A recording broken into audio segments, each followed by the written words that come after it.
Kamu pacaran sama dia? Kamu tuh selalu aja berasumsi, asik sama pikiran kamu sendiri tentang aku. Sama kan kayak kamu, asik sama pikiran kamu sendiri. Saya tampar kamu, Mbar.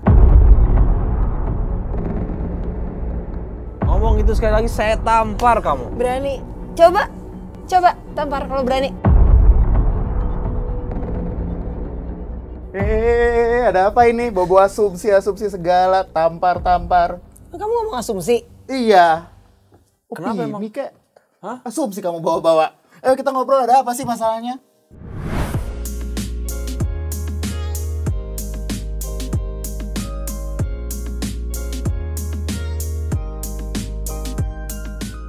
Halo guys, balik lagi di Asumsi Eksklusif dan hari ini sama gue Ray Ihwana udah kedatangan dua orang tamu yang mengingatkan kita sama satu momen yang kayaknya relate banget sama generasi 90-an. Tampar aku mas, tampar gitu ya. Nah udah kedatangan dua orang yang akan memerankan sosok Ambar dan Mas Gilang yang dulunya itu diperankan sama Mbak Ayu Azhari dan Om Oka Antara lagi. Bukan. Salah. Sama siapa yo? Bisa tebak gak siapa omnya? Oke, nah kita langsung aja ketemu sama dua orang pemain barunya yaitu Marsha Timothy dan Oka Antara. Bukan Om Cok Simbara ya. Dibalik tukar. Oke, apa kabar nih? Baik. Hai, Mas Oka. Sama-sama, thank you ya udah boleh datang dan ngobrol-ngobrol di Asumsi hari ini. Terima kasih juga. Sama-sama. Oke, kita langsung aja ngomongin gimana sih kalian bisa diajak terlibat di dalam film yang diangkat dari sinetron yang hits banget di tahun 90-an waktu itu. Gimana ceritanya? Mas Oka duluan. Awalnya gimana? Iya. Awalnya siapa nawarin? Awalnya ditelepon sama Pak Sunil. Sebelum pandemi. Dikasih tahu ada film yang mau di remake. Yang IP-nya dipegang oleh Rapi Film. Sutradaranya udah ada, terus diajakin ketemuan sama Sabrina. Nah ternyata itu adalah film Nokta Merah Perkawinan gitu. Cast-nya belum ada. Terus habis itu disuruh screen test. Setelah selesai screen test, pandemi. Dan mereka belum nyari karakter Ambar sama karakter Yuli. Jadi sempat stagnan dulu. Tapi tokoh Gilang yang sebelumnya dia peranin nama Om Cok Simbara itu udah lo gitu, udah pasti Oka Antara setelah gitu. screen test. Udah lock gitu setelah screen test. Tapi tokoh Ambar sama itu belum. Iya, lalu setelah menjelang PPKN agak dilonggarkan. PPKN, pendidikan, PPK sosial dan keluarga negaraan. PKM. Oke. Sampai udah lupa. Kita saking sudah lamanya. Dilonggarkan, baru kita syuting. Jadi jaraknya mungkin ada sekitar 6-8 bulan kali sesudah diterima casting waktu itu. Oh lama ya. Kalau lo nggak? Ditelepon juga sama Pak Sunil untuk dicoba dulu ya datang gitu, mau dilihat dulu ya casting lah ya gitu. Terus tapi memang udah tahu Oka yang main gitu. Maksudnya Oka tuh udah pasti main gitu, jadi si Mas Gilang Priambodo. Terus ya udah datang ketemu Sabrina, Rochelle, sutradaranya. Terus dikasih skrip, coba baca beberapa line, terus ya udah abis itu nggak tahu, lupa sih berapa lama ya setelah itu kayak oke deh gitu kita akan mulai nih maksudnya proses reading dan segala macam. Ya? Cepat ya, beberapa hari ya kayaknya. Jadi prosesnya sampai syuting tuh cepet, tapi lamanya karena ini pandeminya karena ya sampai pandemi. buat tayangnya ya. Tapi setelah kita udah akhirnya dibilang mau mulai reading dan akan syuting pun itu pun mundur lagi Ya, karena sempat mundur. ada PPKM lagi gitu. Ternyata begitulah gitu. Jadi akhirnya bahkan sampai mau tayang aja cukup lama. Dan ini masih pandemi juga nih ya kan suasananya. Sekarang kan? udah endemi lah. Udah endemi ya. Udah ada ya pengumuman dari Kemenkes ya malah ngobrolin itu. Terus kalian sendiri merasa tertantang nggak buat memerankan tokoh masing-masing gitu? Oke, dari Kak Caca dulu. Tokoh Ambar nih. Ambar ini kan udah nempel banget sama sosoknya Mbak Ayu Azhari gitu kan, yang sendu mas gitu kan, yang lesu-lesu. Enggak juga. Di sinetronnya gitu, gue kan nonton. Tapi setelah aku lihat, setelah kita udah syuting di belakang-belakang ini, aku lihat di YouTube itu tokoh Ambar yang diperanin sama Mbak Ayu tuh enggak yang kayak tertekan gitu-gitu, enggak juga sih, lumayan Pendirian. Dan lumayan keras juga gitu. Kalau apa tadi terbebani? Tertantang. Tertantang iya pastinya lah. Kalau misalnya dapat di setiap project pasti dapat tawaran baru gitu, pasti kan tertantang untuk bisa memerankan dengan baik. Terbebani sih enggak gitu, karena memang skripnya kan ditulis lagi, enggak plek seperti sinetron, walaupun jalan ceritanya ya sama gitu. Jadi kayak yang ngebentuk karakter baru, Ambar yang baru gitu, karena memang latar belakangnya Ambarwati ini dengan yang diperankan Mbak Ayu Azhari di sinetron itu memang beda. Gitu. Tapi lo ada ini juga sowan dulu ke Mbak Ayu gitu. Kebetulan Mbak Ayu kan juga main di sini. Ini gak spoiler kan ya? Enggak. Ada di trailer. Ya. Pembenaran banget. Heboh banget. Gak bertiga lagi. Takut salah. Takut disalahin. Iya Mbak Ayu kan main, terus sempet ngobrol. Aku sih waktu itu ngobrol sama Mbak Ayu santai banget, kayak lebih menceritakan gimana waktu proses dia dulu syuting, pendalamannya dia karena cukup panjang, 3 season waktu itu. Berapa tahun? 2 tahun? 96. 96-98 ya? 98. Ya kan serial walaupun waktu itu kan sinetron itu setiap minggu. Enggak stripping dulu. Bukan, belum ada iya. Dan memang gila banget sih dulu ya, responnya sangat fenomenal, dan ya itu menceritakan itu aja. Tapi ya Mbak Ayu juga nggak tipe orang yang kayak memberikan petuah gitu, enggak sih. Enggak. Jadi sama maksudnya nggak ngajarin jadi Putri Duyung juga nggak, Intana. Enggak ya. Beda judul. Oke, terus kalau Mas Oka ada juga ngobrol sama Om Cok juga. Om, saya mau mainin peran yang dulu ikon sama Om gitu. Kalau sama Om Cok sebetulnya udah pernah kenal, pernah kerja bareng, tapi nggak tiba-tiba nelpon nanya mau main di sini gimana caranya, nggak juga sih. Maksudnya kan karakternya itu kan mengalami rewriting beberapa draft oleh penulis. Jadi memang ada beberapa sedikit penyesuaian karakter Gilang sama Mas Pri yang zaman dulu gitu. Jadi ini bisa dibilang karakternya agak sedikit berbeda dari Mas Pri yang dulu.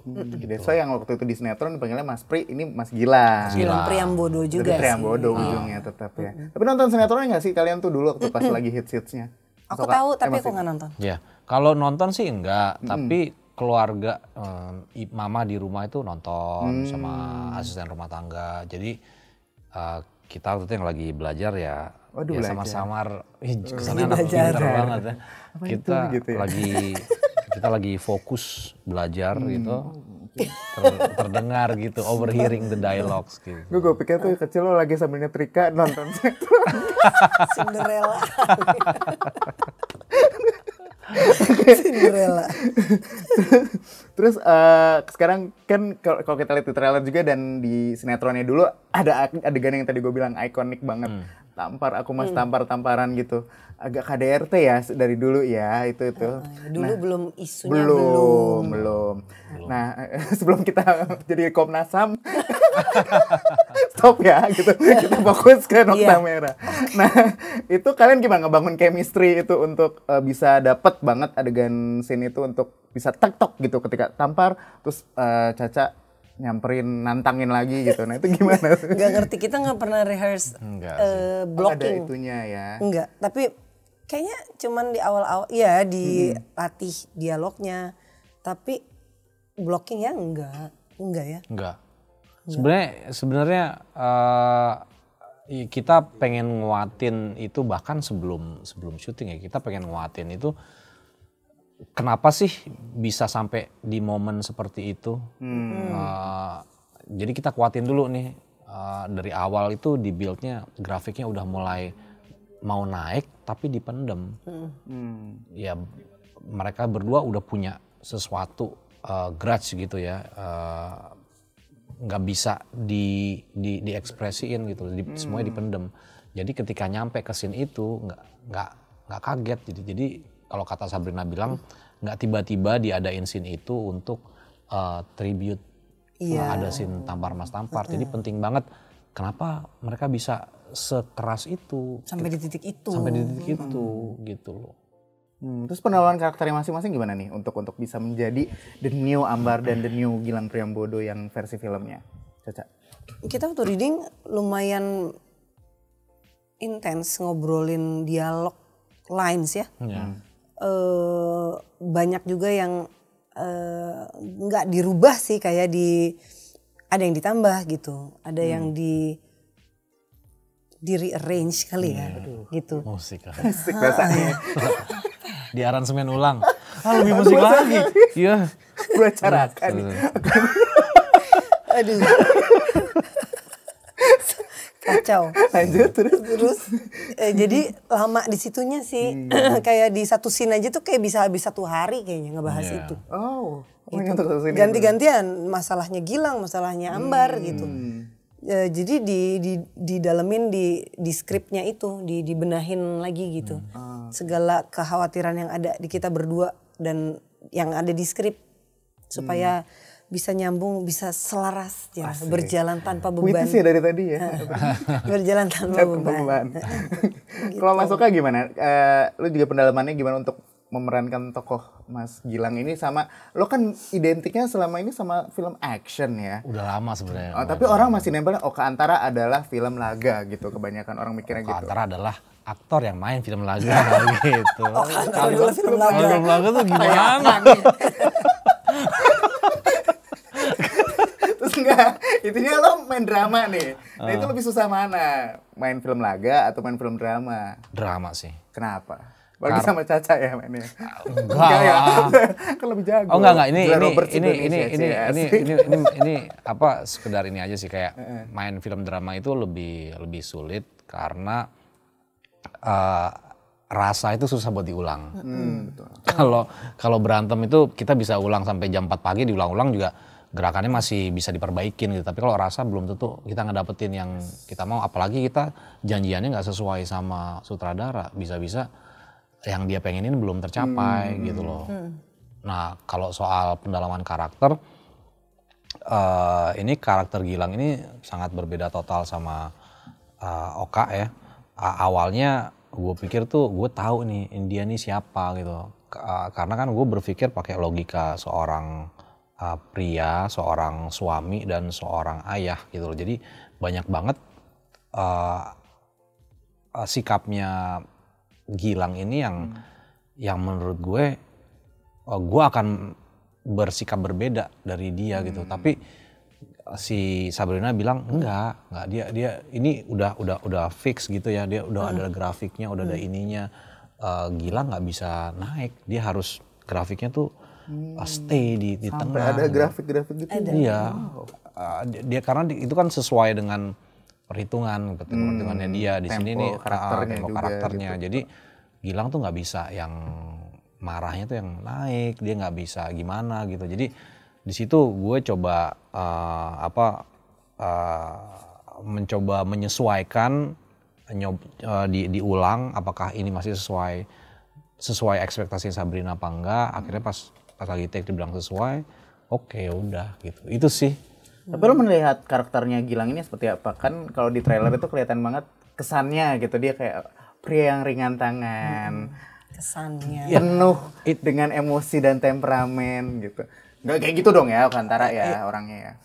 Enggak kan? Lu nanyain karakter apa gue? Enggak kan, gimana menurut lo karakternya, tapi sama kalau diri lo nggak kayak gitu kan? Oh enggak dong. Enggak, tapi bahkan si karakternya Gilang ini, gue mudah-mudahan nggak spoiler ya, dia nggak ringan tangan sih, maksudnya dia gini, dia orangnya straight dan simple. Dalam artian dia itu di belakang kepalanya tidak ada pemikiran tentang perempuan lain gitu. Karena ini orang yang sebetulnya dia ini mungkin kalau gue bilang ya, mungkin bisa dibilang ketika dia ketemu sama Ambar dulu sama Gilang yang sekarang itu berbeda gitu. Dia seperti Gilang yang sedang terkonsumsi sama pekerjaannya. Dia passionate banget, dia landscape architect ya, by the way gitu loh.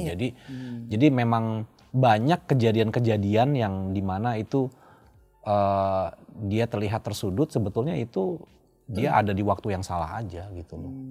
Seperti coincidental aja, kebetulan gitu. Menarik nih. Oke, terus kalau adegan yang paling susah lo berdua peranin yang mana ya? adegan yang ini kayaknya harus ngulang-ngulang terus nih waktu itu gitu. Ada nggak? Banyak deh. Tampar-tamparan nggak? Itu number one sih kayaknya. Iya Itu itu nomor number satu. Ending juga kita juga cukup, terutama karena di scene yang menuju ending itu diambil di agak awal. Agak awal. Oh justru diambil dulu buat. Iya itu ya ada masalah dengan mungkin lokasi ya. Gitu. Jadi memang dia harus diambil nggak di hari pertama, Di tapi minggu cukup di minggu pertama. Kalau nggak salah hari ketiga apa keempat kita mulai syuting tuh udah langsung ngambil yang scene menuju ending itu. Itu agak membuat deg-degan dari awal. Ketika kita mendapat jadwal syuting kita kayak ini kok di hari ini ya, langsung ketemu Sabrina. Ini kok di sini? Iya sorry ya gitu kata Sabrina. Gue nggak bisa apa-apa gitu. karena maksudnya itu juga bersangkutan dengan lokasi. Karena yang tadi kita ngomong soal film laga sama film drama ya. Jadi kita aja belum tahu rasanya seperti apa di act 2, di act 1 awal, di act 1 ending tiba-tiba udah di act 3 di bagian ending gitu. Itu babak terakhir itu gitu. Kalau action kan ketahuan ya bentukannya. Ada previsnya 5 menit, ini previsnya 1 menit buat perkenalan. Kalau drama tuh rasanya nggak bisa kita takar. Kita aja bahkan tanya ntar adegannya gimana caranya ya, bilang nggak tahu, lihat aja nanti gitu. Kita nggak kayak action gitu loh, beda. Dan lebih susah. rasa itu juga kadang harus dibangun dan munculnya secara spontan ya main drama itu ya. Apa gimana? Untuk membangunnya kayak kan kalau action kita udah tahu nih emosi harus pasang mental emosi dari awal tak gitu. Kadang-kadang kalau kita baca kita tahu emosinya kira-kira begini gitu dan setelah kita reading segala macam kan udah tahu nih kira-kira gimana. Tapi kan keluar dialog itu adalah ketika kita di set. Walaupun reading dibaca, iya ada lah emosi dengan muatan emosi sedikit. Tapi ketika di set itu kan baru gitu semuanya. Itu yang kita nggak tahu. Nanti kira-kira tuh gimana ya keluarnya gitu. Berarti spontan nggak spontan? Spontan nggak spontan. Nggak uhuy tapi ya. Ais itu TV lain dong. Oke. Sampai geleng-geleng. Dia nunggu punchline itu dari tadi. Udah nungguin. Iya benar. Kapan bisa gue keluarin kata-kata itu. Oke. Terus waktu lo syuting film ini, lo udah punya bayangan nggak? Lo akan menawarkan kualitas acting yang seperti apa kalian berdua di film? Waduh, berat gitu. Banget. Enggak. Gimana, Cak? Nggak tahu ya, Kak. Kalau gue sih tahu, Waduh, dia akan mengeluarkan kualitas acting. Iya. Waduh. Saling puji, kayak cewek di Instagram. Maksudnya lawan main kita atau diri kita sendiri? Ya diri kalian dan melihat lawan main dong. Oke, kalau gue ya, kalau gue sih gini. Buat gue benar tadi yang Ray bilang kalau gue terbiasa main film action benar dan gue lama banget nggak dapet film drama yang challenging. Jadi buat gue ketika gue main film drama Nokta Merah Perkawinan yang ya lo lihat aja di posternya cuma bertiga ya ceritanya cuma cerita mereka bertiga doang, nggak ada orang lain gitu. Itu gue butuh security di kepala gue yang bilang dia pasti akan ngasih yang terbaik dan gue juga harus gitu loh. Jadi memang penting banget ketika Marsha on board buat gue tuh udah tenang banget. Sebenarnya sama aja kayak produser gitu loh. Wah ada yang main dia, ya udah oke. Sekarang gue setidaknya tenang lah, gue mikirin yang lain gitu. Jadi penting banget sih buat gue untuk tahu lawan main gue siapa dan ketika orangnya juga berpengalaman ya udah itu that's that. Berarti adanya sosok Marsha Timothy melegakan seorang Oka Antara ya? Dia bukan Timothy. Seperti permen tenggorokan. Melegakan. Benar. Oke, sekarang kita mau ngobrol di luar film nih. Harus selan nih kita ya. Sebel. Oke, Cak, lo menilai diri lo sendiri tuh sebagai ibu dan istri yang seperti apa di rumah? Yang asik. Iya masa gue menilai diri gue nggak bisa harus tanya anak gue. Atau gue telepon Vino ya Vino. Tapi gue nggak galak sih. Nggak galak. Enggak. Dan pasti gue nggak galak. Open minded ya sebagai orang tua dan istri di rumah. Atau ada beberapa prinsip yang ini nggak bisa gitu. Harus ya kayaknya nggak bisa deh Kak. Dengan mungkin gue 10 tahun yang lalu beda gitu sama sekarang. Ya beberapa tahun belakangan lah gitu. Cuman memang baru disadari bahwa memang penyesuaian itu adalah terus menerus gitu, nggak stop, nggak bisa stop gitu. Apalagi dengan punya anak, tambah lagi gitu, banyak adjustments, banyak mungkin ya itu pikiran-pikiran yang lebih terbuka gitu. Jadi lebih dewasa sebagai orang tua juga, sebagai istri juga gitu ya? Betul, secara umur juga. Gue situ ya. Aku yang ngomong. Oh iya, kayak yang bilang sendiri ya, usia bertambah. Oke, Mas Oka gimana? Sebagai ayah yang seperti apa dan suami yang seperti apa di rumah? Kalau gue mungkin yang mungkin kelihatan banget, gue orang tua yang cukup strict ya. Oh, galak ya? Gue nggak galak, oke. strict gitu. Karena gue kan udah terbiasa dari dulu tuh kan hidup sendiri, terus habis itu nggak ada yang ngebantu. Jadi banyak banget sifat-sifat yang gue punya itu sebetulnya gue nggak sadar itu udah ada sejak gue kuliah sih sebetulnya. Gue pernah sekolah di luar juga sendiri gitu. Jadi ya semuanya harus cepat lah, sat-sat gitu loh. Cuci ini segala macam, jadi rada nular ke simpulnya adalah orang anak. tua yang gercep dan sat-sat. Aduh, gue menyimpulkan aja deh. Bagus banget tuh kayaknya ya. Kok gue tadi kurang? Boleh diulang. Begitu dengan jawaban kok keren. Kok kurang? Oke, nah ini kan film ini dari sinetron yang hits pada masanya, itu era 90-an. Emang ya kalau menurut gue juga, gue kan besar dengan era itu, tapi gue lupa inget juga ya, karena gue kayaknya 2000-an lahirnya. Oke, nah itu katanya kan era 90-an tuh trennya sinetron-sinetron bagus gitu. Nah, kalian setuju nggak? Dan punya sinetron favorit apa selain Nokta Merah juga ya? Mungkin yang Ada. Aku ada. Apa? Selain Nokta Merah, walaupun ya waktu Nokta Merah tuh lebih kecil lagi sih sebenarnya, jadi nggak nonton anak banget. kecil nggak boleh nonton sinetron itu. Nggak boleh itu, memang. Gak boleh. Aku nggak nonton ini makanya, tapi tahu lagunya tahu banget. Nokta Merah. Ya, benar. Nggak enak. Jadi Nul Vista nanti karaokean kita. Lagi serak nih. Alasan, oke. Iya, sinetron cinta yang diperankan Desi Ratnasari sama Primus Yustisio dan Atta Larik ya. Iya, betul. Iya. Itu nonton yang dari RCTI. Iya, waktu itu ya. Betul. Mas Oka apa sinetron yang itu? gue suka banget dulu ngikutin banget Deru Debu. Deru Debu. Willy Dozan. Oh itu sangar sih. Tapi itu belum lahir tapi Nggak konsisten. Karena kan itu kan masih ada actionnya, terus habis itu cowok banget gitu. Jadi emang gue nontonnya itu. Iya sih, agak aneh juga kalau dia tiba-tiba, iya gue juga cinta. Iya, gue tersanjung. Iya.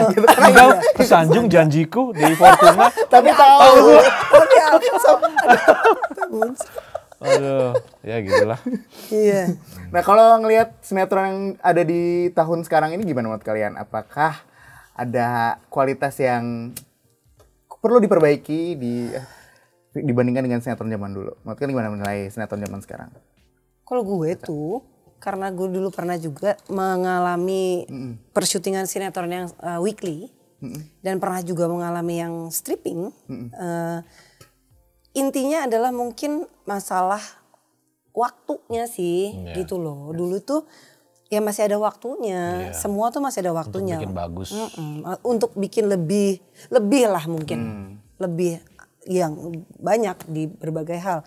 Biar bagaimanapun, ya proses kan nggak bohong ya. Jadi tidak mengkhianati hasil. Motivator banget. Bener, emang betul kan. Jadi ya bedanya mungkin sekarang adalah karena memang waktu yang ada memang sangat singkat. Gitu, dan karena gue mengalami juga gimana rasanya ketika kita harus syuting sinetron gitu, secepat apa yang harus kita bikin supaya ya ini hari ini pokoknya targetnya berapa gitu harus selesai, nggak cuma untuk pemain ya, untuk kru dan sutradara juga gitu. Ya itu sih.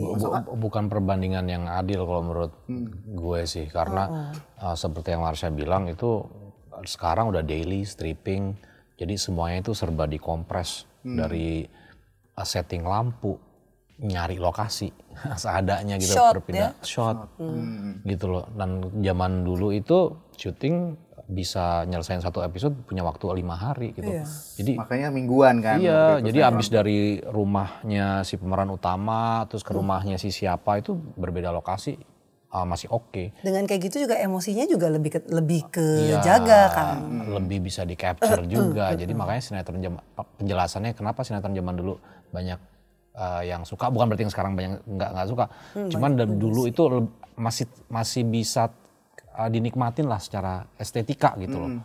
Kalau sekarang mungkin nggak seperti dulu, tapi kalau menurut gue sinetron zaman sekarang itu berkembang dari segi seni perannya gitu loh. Karena kan nggak bisa ngandelin apa-apa lagi selain acting gitu loh.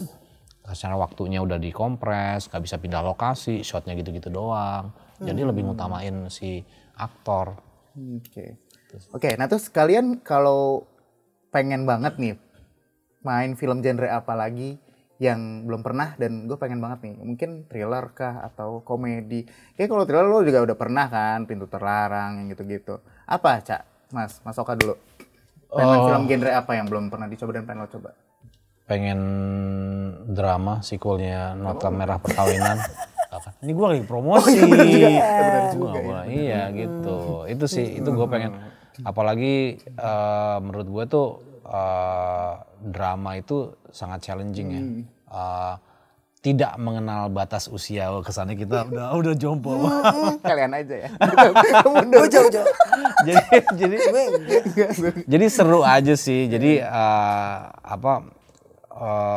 kita bisa explore karakternya jadi siapa gitu. Kalau di film action kan kita mungkin karakternya berbeda-beda, tapi ya yang dieksplor actionnya gitu. Itu sih pengen tetap di drama sih kalau dari gue. Betul saya bilang lo ketagihan ya main film drama.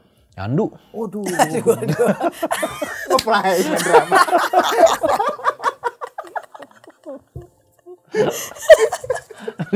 Ini lo masih mancing.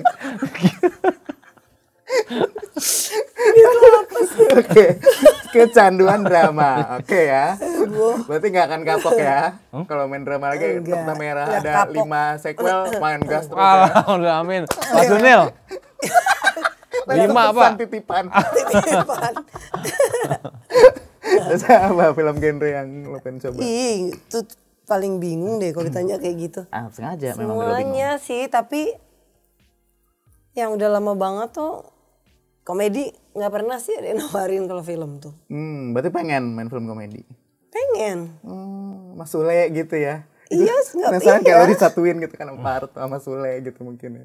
Iya mau makanya mau banget ya. belum pernah sih. Kalau kayak FTV, sinetron gitu pernah komedi. Tapi kalau film kayak belum deh. Ataupun kalau misalnya kayak komedi situasi pasti gue perannya dapetnya yang normal-normal. Bintang tamu ya biasanya kan? Enggak bintang tamu, tapi maksudnya ya udah. Maksudnya ya situasinya banget yang lucu aja gitu. Oke, terus kalau cita-cita nih, dulu tuh kalian punya cita-cita apa sebelum akhirnya mendalami dan terjun di dunia entertain sebagai artis? Cita-cita apa gue umur gue udah segini. Cita-cita Dulu. dulu. Ya sekarang. Lu buat anak lu kalau. Dulu dulu ya. tuh cita-citanya apa Mas? Kalau nggak jadi artis mau jadi apa dulu? Jadi artis malah gak pernah jadi cita-cita ya. Ya berarti kecemplung ya? Bisa dibilang gitu. Iya sih, nggak sengaja aja. Kalau gue sih lebih go with the flow aja ya, karena dari keluarga background nggak ada yang di entertainment. Jadi sempat kerja reguler, kerja kantoran, terus ngikutin kemana arah Angin membawaku termani. gitu, iya. Wah kaget ya. Iya gitu aja sih, nggak pernah direncanakan apa-apa sih. Let it flow. Let it flow. Gitu flow berarti ya kayak gitu ya. Luar biasa. Itu jawabannya selalu mature ya. Iya. Malu coba sekarang gue mau tes jawaban lo. Nggak bagus juga Gue kok. juga pasti. dewasa. Waktu kecil banget, cita-citanya pengen jadi guru, cuman karena gue punya guru favorit lah. Dan gue kayak seneng liat dia nulis di papan tulis, segitu aja pengen jadi guru. Terus Tapi lu suka tulisan guru lo? Gue dulu malah kayak Bukan, kadang kayak baca nulis di tulisan guru gue apa sih ini kan? nulis di papan tulis tuh kayaknya kok seru ya gitu. bagus gitu ya. Terus gue pengen jadi guru. Terus agak gedean gue kayak merasa kayaknya karir menjadi cita-cita yang paling susah itu menjadi ibu rumah tangga deh gitu. Kayak oke, gue bercita-cita jadi ibu rumah tangga gitu. Bebannya berat, halanya juga Besar. ya kan, tanggung jawabnya juga besar. Iya. Wah luar biasa, ini kita kayak seminar parenting ya. Agak. Tapi kan susah cuman jadi Betul. orang tua, jadi ibu rumah tangga aja gitu. Betul, itu tanggung jawabnya hidup dan mati loh, seumur hidup. Iya, dan maksudnya kan kayaknya lo apa ibu rumah tangga gitu. Kan mikirin segala macam itu. Betul. Ya kalau sekarang kalau kayak gue kan kerja, maksudnya syuting, masih melakukan yang gue suka gitu. Tapi kalau ibu rumah tangga kan bener-bener kayaknya ya fokusnya rumah. Anak ya bukannya nggak mikirin diri sendiri sih, tapi itu menurut gue sih paling susah ya gitu. Dan gue ngeliat nyokap gue tuh bener-bener ibu rumah tangga gitu. Dan memang dia tuh tipe perempuan yang galak tapi dia hidup matinya hanya untuk anak-anak gitu. Persis seperti Ambar. Ya, bebannya, stresnya. Iya. Berarti tokoh Ambar tuh juga merefleksikan diri lo gak sih? Enggak dong. Enggak dong, amit-amit ya. Enggak. Amit-amit kan, jangan sampai kayak Mas Amang. Enggak, kalau Ambar tuh kan orangnya kayaknya masih bisa memendam. Ya udah deh, lihat besok. Gitu. Ambar ini tuh juga punya kegiatan di rumah. Ada Ambar kan. juga kerja, ada pekerjaan selain ibu rumah tangga. Bikin keramik Iya, kan di trailer. loka Di karya trailer keramik. ada. Guru ngajar, dia ngajar itu. Kalau bikin keramik film Ghost ya. Ketahuan. Ngajar, gak ada yang ngajar. Ha. Iya, kalau Ambar tuh gitu, lebih sabar kayaknya. Lebih sabar. Oke, menuju beberapa pertanyaan terakhir. Ada pertanyaan juga. Kan filmnya Nokta Merah Perkawinan ini muncul di antara gempuran film-film horor Indonesia belakangan ini. Menurut kalian seberapa optimistis Nokta Merah Perkawinan ini bisa mencuri perhatian penonton? Masuk Kak? Kalau seberapa optimis ya optimis sekali karena setiap genre itu kan punya pasarnya yang berbeda-beda gitu. Belum tentu orang yang nonton komedi nonton horor juga, orang yang nonton drama nonton horor juga. Tapi memang ada kemungkinan beberapa lapisan masyarakat yang cinta film Indonesia nonton semuanya gitu. Jadi kita sih nggak terlalu khawatir. Kita justru malah ikut meramaikan dengan memberikan genre yang baru buat penyegaran, punya alternatif apa nih, karena drama kan juga udah mulai jarang ya. Iya kan. Kalau ada tuh komedi, horor. Nah kalau drama, penasaran tanggal 15 September kalian nonton deh ke bioskop. Tanpa gue arahin udah pintar. Langsung. Iya. Caca. Ya kalau optimis harus optimis Optimis ya, dong. harus dong. Tapi kalau dari segi drama, kayaknya kita cukup pede ya, karena kita cast udah nonton filmnya dan bisa dibilang dramanya di sini tuh sangat penuh gitu. Enggak juga kayak yang heartwarming banget, enggak, tapi full gitu, kayak nontonnya tuh kayak nonton film action gitu, kayak menahan nafas Ada roller coasternya juga penonton ketika menonton, tapi beberapa saat. tidak dengan kesan untuk action atau takut, tapi lebih kayak dimainkan dramanya. Iya. Gitu. Ada beberapa bagian di Nokta Merah Perkawinan yang pas kita lagi syuting itu kita ngejalaninnya biasa aja, fokus, konsentrasi, serius. Tapi pas lagi nonton gitu ya, Ambar lagi mau berhadapan sama Yuli tuh orang udah waduh mau ngapain udah kayak gitu-gitu loh. Jadi kayak ternyata reaksinya bisa kayak gitu ya. Bono gitu. Segia pas nonton sinetron kayak aduh nih Ayu sama Pilihan Febrianti nih ketemu. Tahu lagi gue pemerannya. Itu mau ngapain nih, mau kayak misalnya Yuli gitu, ngapain gitu.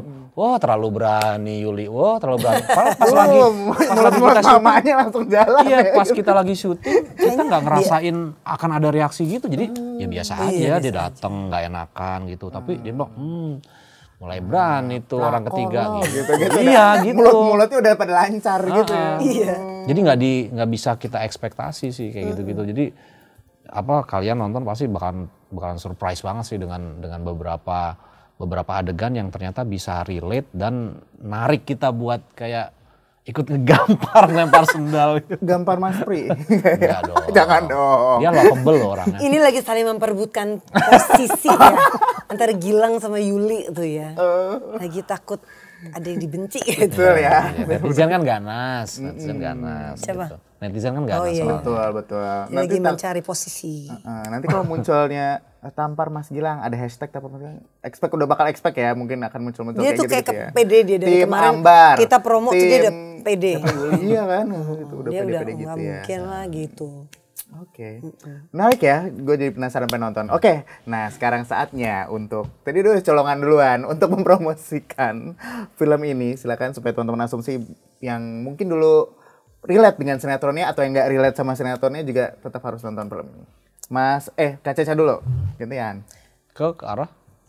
Untuk yang belum nonton film, belum pernah nonton sinetron Nokta Merah Perkawinan tuh nggak perlu khawatir karena di film yang di filmnya itu kalian akan menemukan hal baru, akan menemukan cerita yang karena banyak yang pikir ini tuh menakutkan gitu untuk hubungan pernikahan, hubungan percintaan itu tuh kayak menakutkan, itu sama sekali enggak. Jadi untuk yang penasaran Nokta Merah Perkawinan akan ada di bioskop mulai tanggal 15 September. Yeay, thank you. Belum. Sri Mulat.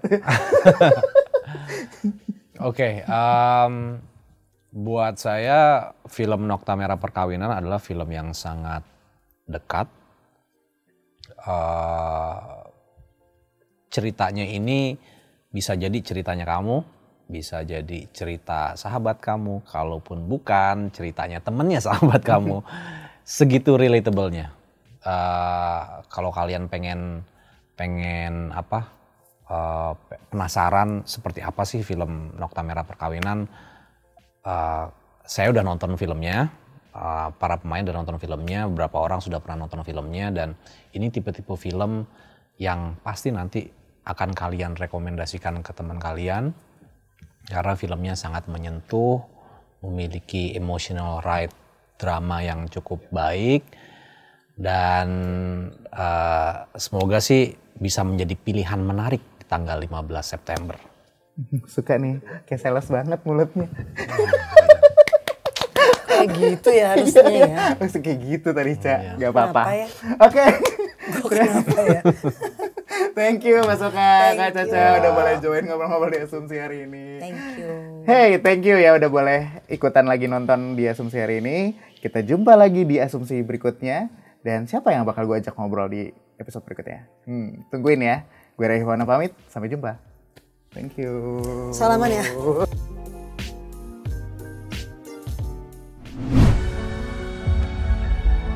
Kamu bukan satu-satunya orang yang menderita di rumah ini ya, Ambar. Aku juga menderita. Mau sampai kapan sih kamu kabur dari masalah, Mas? Ambar!